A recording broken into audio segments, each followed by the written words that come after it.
Assalamualaikum and good day everyone. My name is Sabrina. And my name is Ainul. Today we will be performing a story called The Little Match Girl. Before we start the story, I, Sabrina, will be giving a short explanation about the cultural diversity in The Little Match Girl story compared to Malaysia. And Ainul, will talk about short synopsis of the story, and later on, the both of us will give a short brief about the storytelling technique that was used in this story. Okay, so now I'll be talking about the cultural diversity in The Little Match Girl story compared to Malaysia. As we all know, The Little Match Girl is a story that's set in a European country during a cold winter and on New Year's Eve. The streets are covered in snow and people wear thick coats and scarves to keep warm. Families celebrate inside their home with warm food, candles, and fireplace. This is very different from Malaysia, where the weather is hot and humid all year, and people celebrate New Year with fireworks, music, and open houses. The story also shows that Annie, the main character of the story, which is the little girl, is ignored by the townspeople, highlighting the social challenges in her society. While in Malaysia, people are encouraged to help others through traditions like gotong royong, charity, and sharing food during festivals. Annie sees her grandmother in a vision which reflects European Christian beliefs about angel, seraphim, and heaven. In contrast, Malaysia is a multicultural country with many religions such as Islam, Christianity, Buddhism, Hinduism, and traditional beliefs, and we celebrate diverse festivals like Hari Raya, Chinese New Year, Deepavali, and Christmas. Although the cultures are different, the story teaches a universal lesson.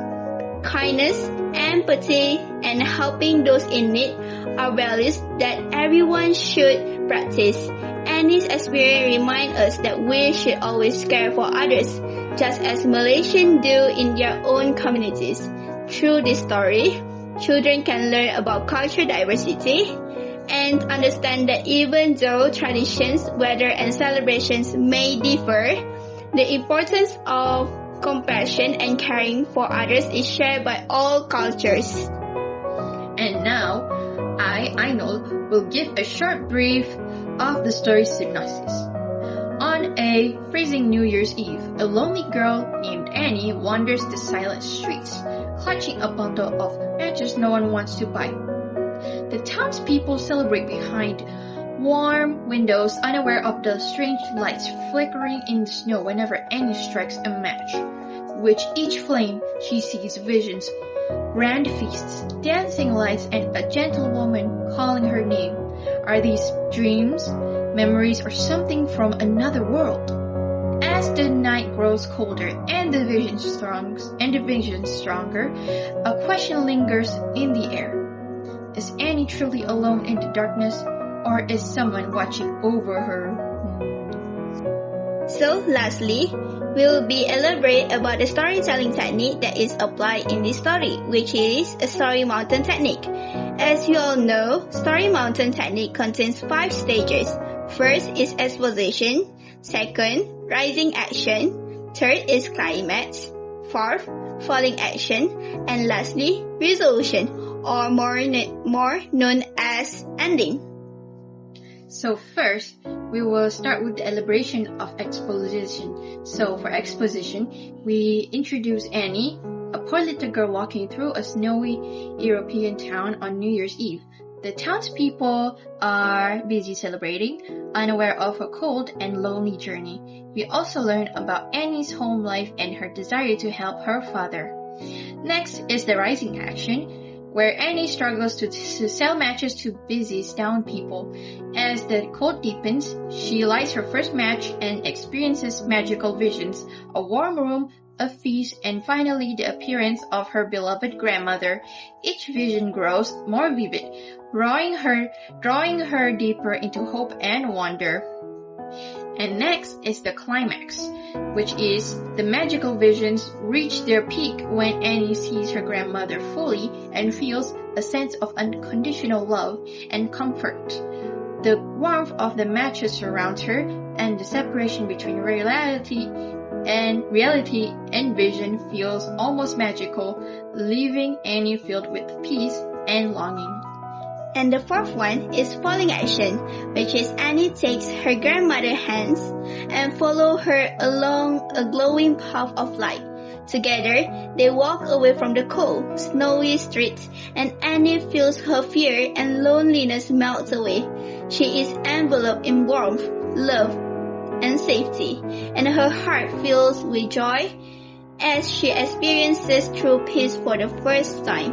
And lastly, we had the resolution. The next morning, the townspeople discover Annie's matchbox and are reminded of her kindness and bravery, which that later on, inspired by her selfless heart, they create a new tradition, which is Annie's Light Day, ensuring that no child is ever left cold and alone again.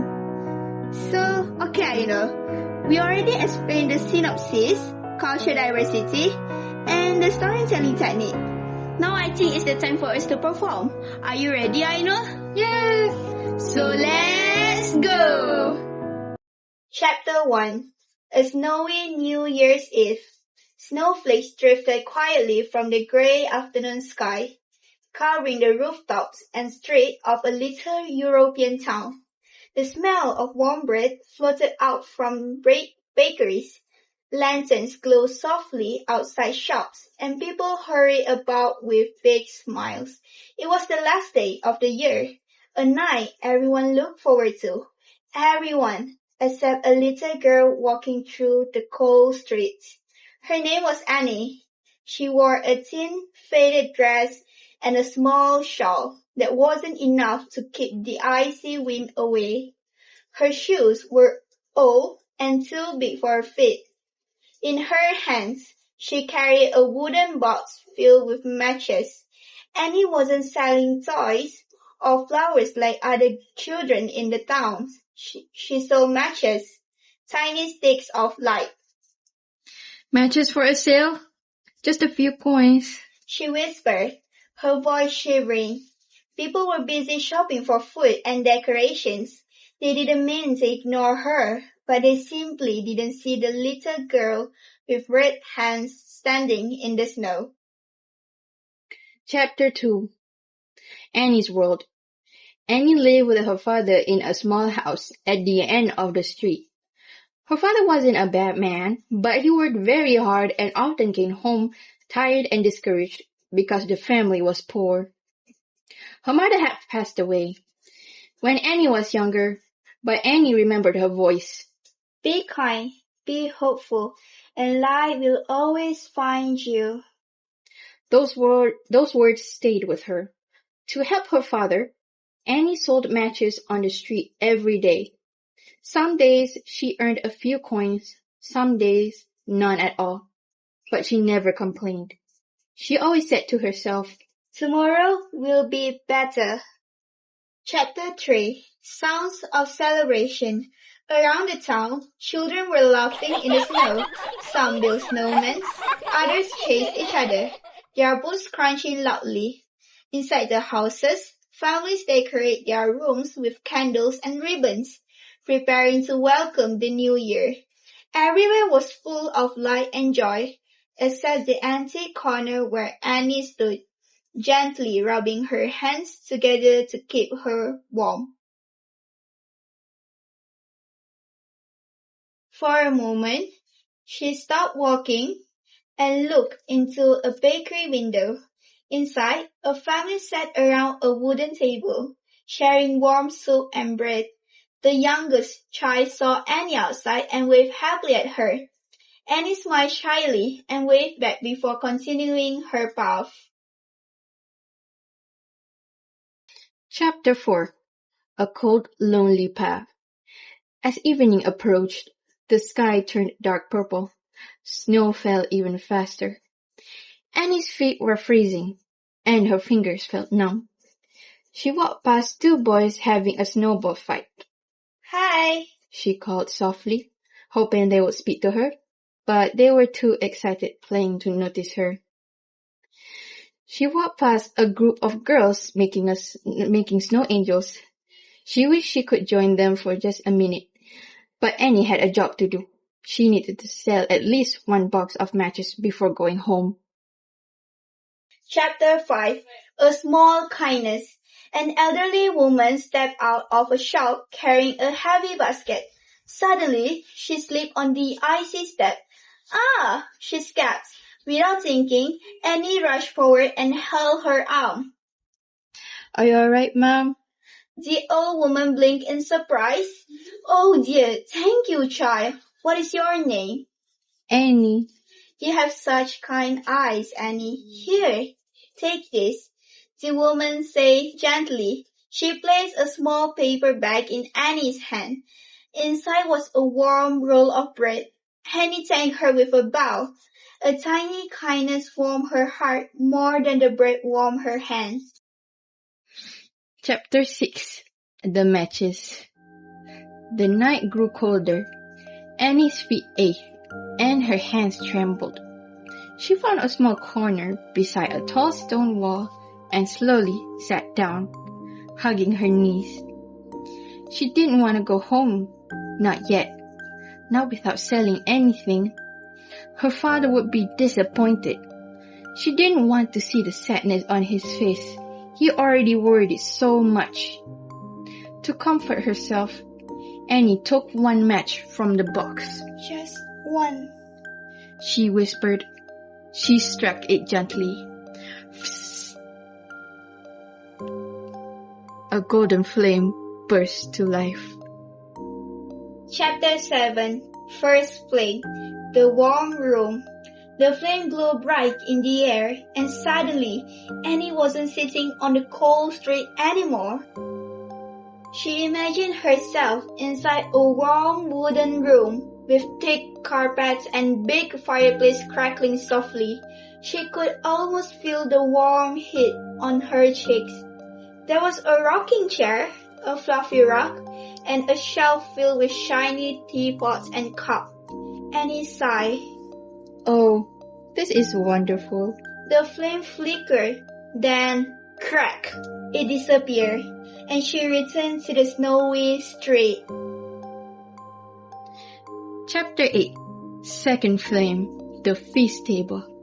Her fingers felt even colder now, so she lit another match. This time, she imagined a long wooden table covered with food. Golden roasted chicken, steaming soup, warm bread, sweet pies, fresh fruits, colorful desserts. Her stomach growled. Grrr. She imagined sitting at the table with smiling people who welcomed her. Come, Annie, eat with us. Her eyes sparkled, but cracked. The match went out. The feast faded away. Chapter 9. Third Flame. Her grandmother. Annie lit a third match, and this time the soft light formed the shape of a familiar woman. Her grandmother. Her kind eyes, her gentle smile, her warm hands. Everything Annie remembered. Grandmother? Annie whispered, her eyes filled with tears. Oh, Annie, my dear child. Her grandmother said warmly. I miss you. Annie reached out, but the vision wavered. Please, don't go, Annie whispered. Stay with me. Chapter 10. A Magical Warmth. Annie lit another match quickly, then another. Suddenly the flames didn't go out. They grew brighter, warmer, and stronger. The cold slowly faded away. The snow around her glowed softly. Her grandmother stepped forward, looking more real, more solid. My dear Annie, she said kindly, you have always been brave. Your kindness and your hope have been your light. Annie nodded, tears slipping down her cheeks. I tried to be strong, she whispered. And you were, her grandmother said. Now come, my child. Let me take you somewhere warm. Annie felt peaceful. She wasn't cold.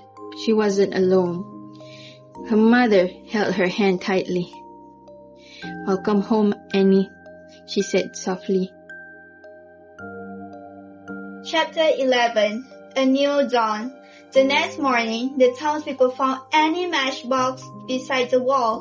A gentle smile remained on her face, and her hands were full peacefully. A child whispered, "Why didn't we help her?" An old man lowered his head. "We were busy with ourselves." The same elderly woman Annie had helped the day before wiped her tears. "She was a kind girl," she said. "She gave without receiving. Now we must do the same." From that day onward, the town changed. They created a rule.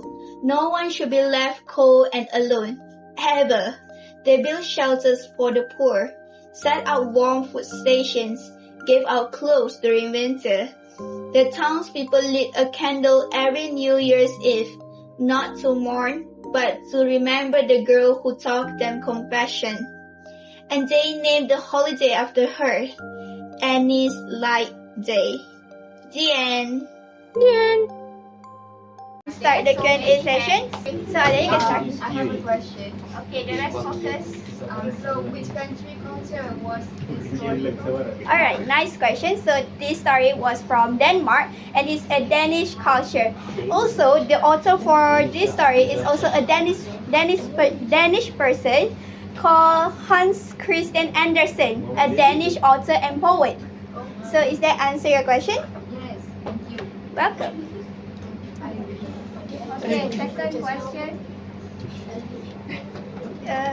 Tell me. Why was Annie selling matches?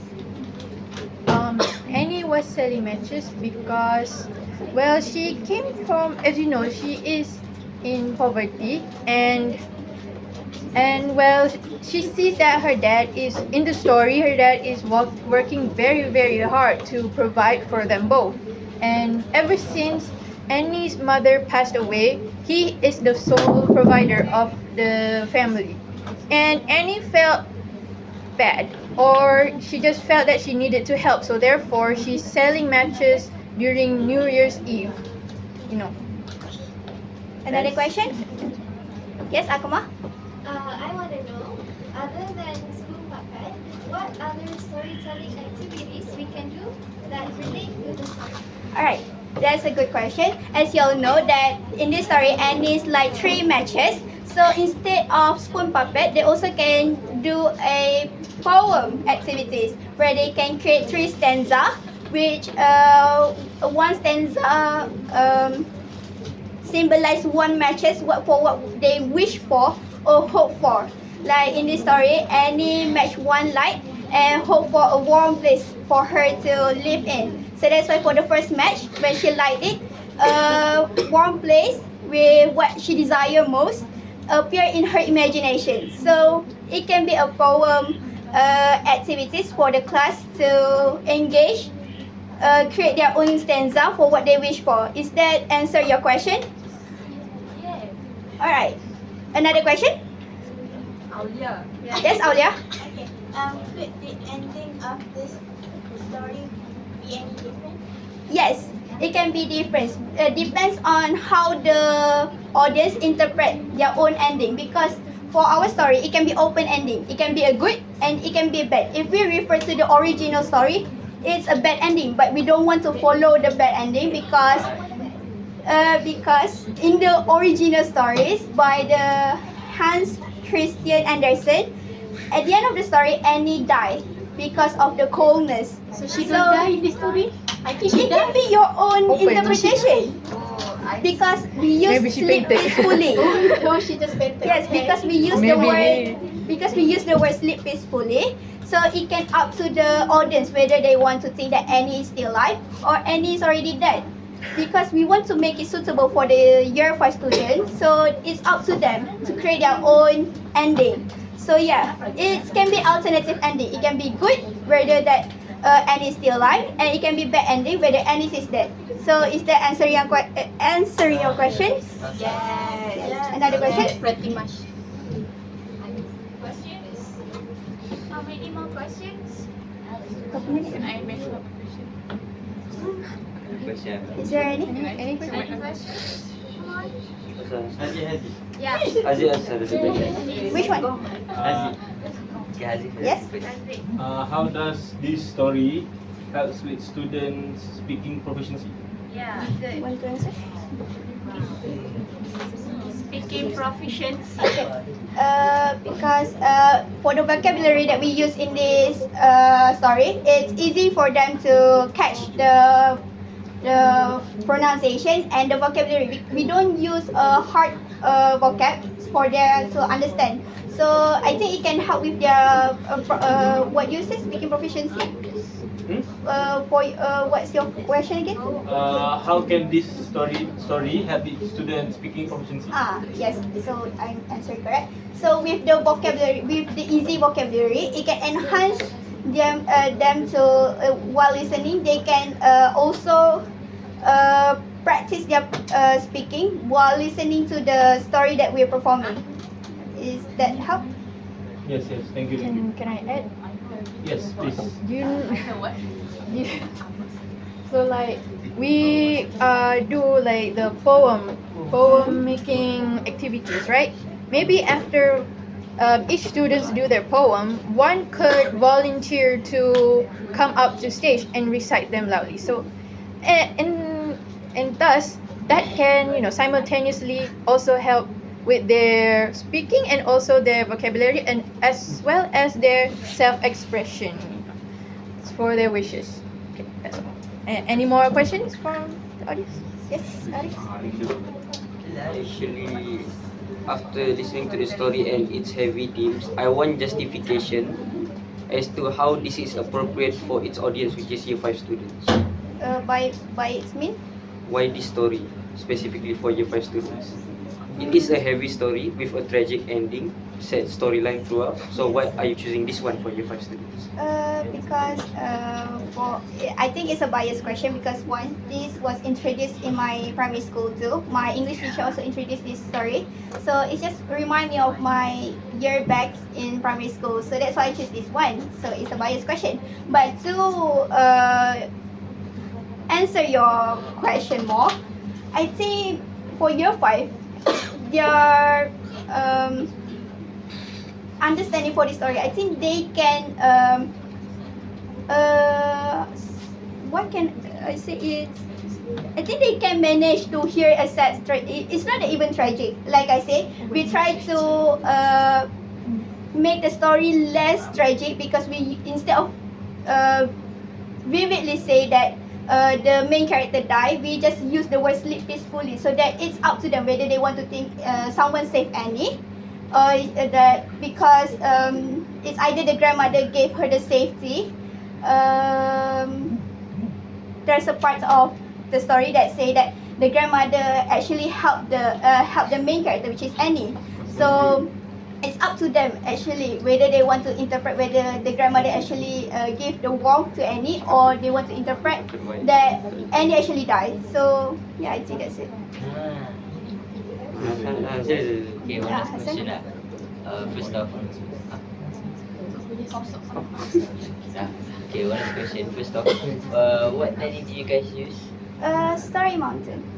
Okay, by now we've heard lots of Starry Mountain and Monomyth, but is there any other technique that we can use to make the story more interesting or not using Starry Mountain? I think this is like Transmedia. oh, what do you think? Like false start or nested loops. Transmedia. I think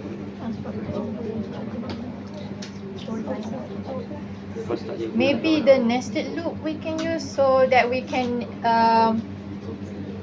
put other people's experiences while teaching students about this. Since this story has a lot of themes of poverty, maybe we could use other people's experiences and relate it to the main story to instill awareness in them and to make them become a much more compassionate and generous person. Is that okay? Is there is any question? How many more questions? One last question. Yeah. 2 more minutes. 2 more minutes. I have a question.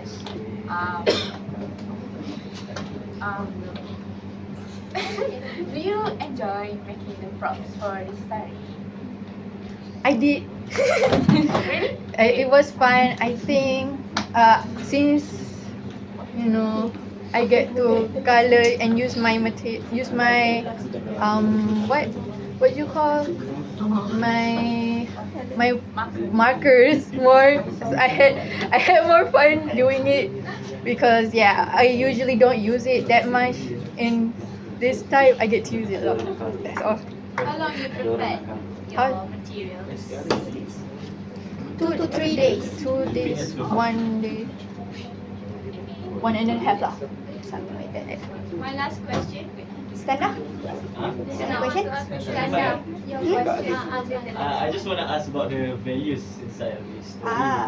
And okay, I just want to ask two things: the values, and also how students can also imply this in their everyday use. Daily life. Alright, so there's one chapter that we didn't show you guys because of the time limit. So there's I think chapter 5, a small kindness, which Annie show her kindness toward an elderly woman, because at her disadvantage, she still want to try and help the elderly woman, despite having a lot of trouble on herself. So she didn't care about her own, but she cared about others around her. So that can be applied for student nowadays, because kindness is what all human beings should have anyways. They can also help their peers when they're in need, whether it's up to their